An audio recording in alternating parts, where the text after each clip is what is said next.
So I'm pretty excited to make this video for you today. I'm going to talk about why I think high school cross country is the best possible extracurricular you or your kids could ever do. First, let me give you just a little bit of history with my involvement with cross country. When I was a kid, I did cross country my freshman year because a friend invited me to, and I wanted to have friends. So I didn't particularly like running. It felt like punishment. I wasn't fast. Our team, I think, had 40 boys and I was 38th on the team, but I did get better. I stuck with it. I was consistent. And by the end of my freshman season, I got up into maybe the top 25. So I definitely saw some improvement. My sophomore year, I climbed the ranks a little bit and made it up to maybe the top 20, but nothing significant. However, my junior year, all that hard work started paying off, and I ran a few races as varsity. So varsity is the top 7, and that meant I finished in the top 7 when I was running JV. I finished top 7 on the whole team 3 or 4 times. Not enough to letter, but enough to actually run a few varsity races. I don't think I ever scored points, meaning I was never 5th or better, but I got that 6th or 7th slot a few times. Then I moved my senior year and was the new kid at the school. I did go out for cross country, but didn't have the summer to train with the team. Just got right into it. Hurt my ankle in the first few weeks, and rather than trying to rehab it and get in, I just dropped off the team. Now, after high school was over, I ran off and on for a couple years, 3 years, and then I decided I wanted to try training for a marathon. So I did my first marathon. The next year I did my second marathon. The next year I did my third marathon. And I've run off and on for the last 30 years. I've competed in over 10 marathons. I've done a couple ultras. The longest I ever did was a double marathon, 52 miles. And now currently, I only run 10 to 15 miles a week, but I'm still running. Now, here's the thing. I didn't appreciate how awesome cross country was until years later when I recognized what it did for me personally, but now especially as I'm a parent. The first thing, and this is why I thought of the video in the first place, if one of the things I struggled with in high school and middle school was simply making friends and hanging around good people who are going to make me better. And cross country is one of the best places for that. You don't have a lot of ego in cross country. People join because anyone can be on the team. You're not going to get cut, and so you get all kinds of people.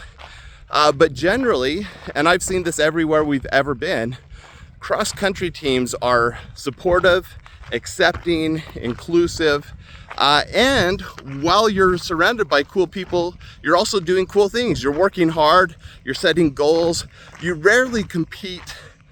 I shouldn't say rarely. There's this balance of competing with other schools, competing with your own teammates.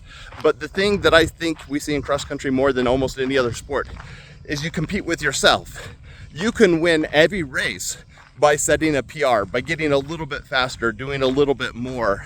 As I've gotten older, that has shifted from going faster to going farther. So you can feel good about doing a 10K, then a half marathon, then a marathon, on up. But that social component is so important. I actually didn't make a lot of close friends on cross country, but I did find a group that accepted me for who I was.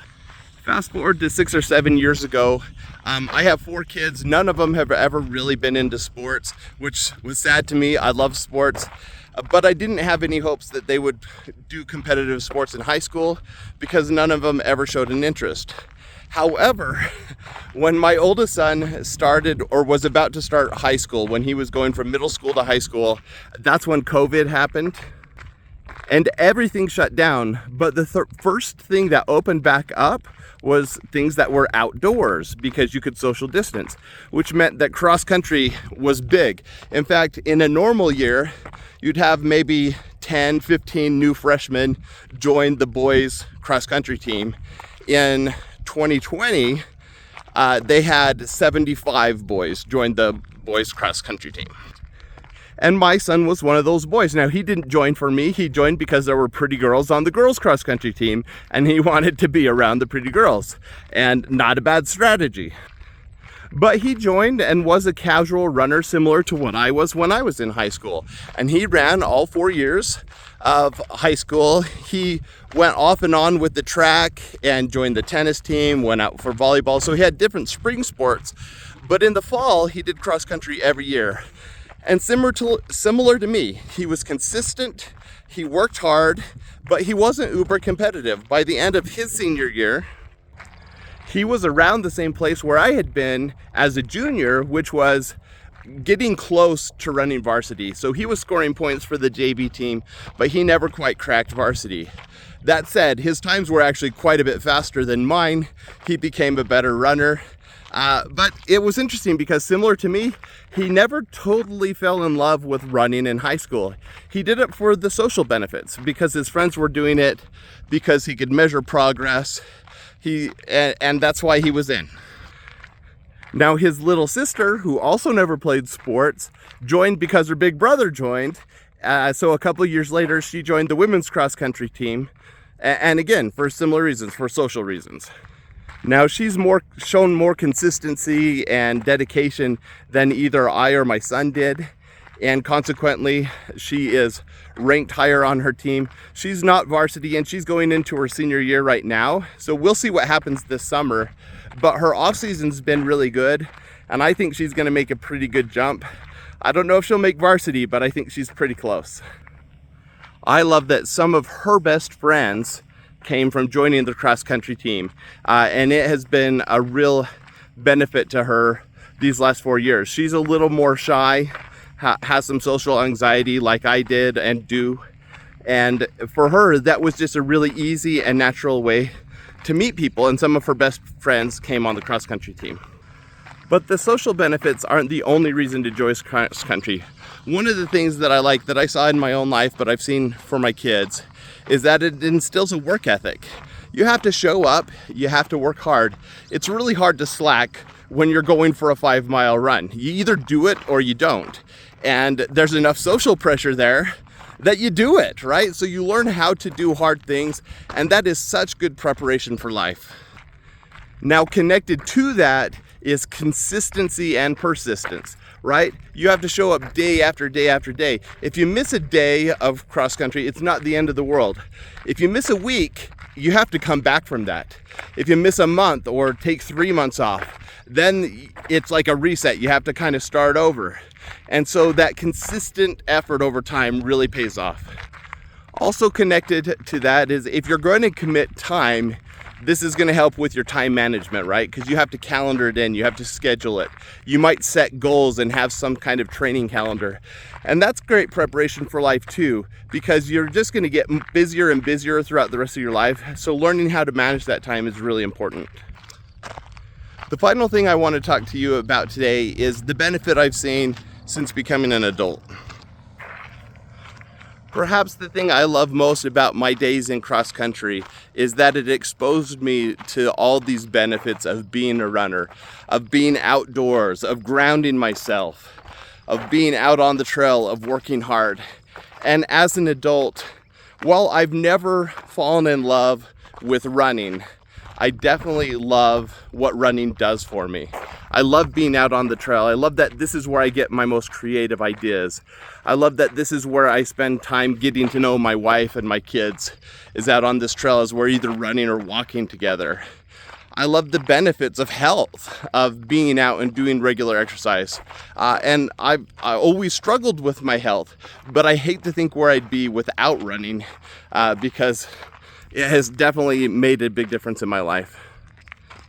Now, if you contrast that with any other sport that you do in high school, or at least most of the sports you do in the high school, for me, it's tragic. I've worked as a sports writer. I've been friends with hundreds of professional athletes. I've interviewed them, I've talked to them. And what I've seen with so many of them is so much of your identity is caught up in being the best.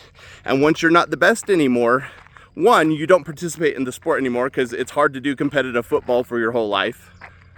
But two, once you take something like competitive football or basketball away, that same incentive to exercise regularly and to get those other benefits, that goes away. And so often what we see with professional athletes is they're riddled with life-altering injuries. They often put on significant weight after their playing days are over. And it's just really hard to move forward. A lot of them, like Uncle Rico, if coach had just put them in, they have this connection to the past where it's hard for them to move on. Not so with cross-country runners. Cross-country runners actually continue to have social groups around running. So many of them continue to do it throughout their whole lives and get those same benefits forever. So as a parent and as a runner, my advice to anyone when you're looking at high school extracurriculars is give cross-country a try. It definitely will make a positive impact in your life.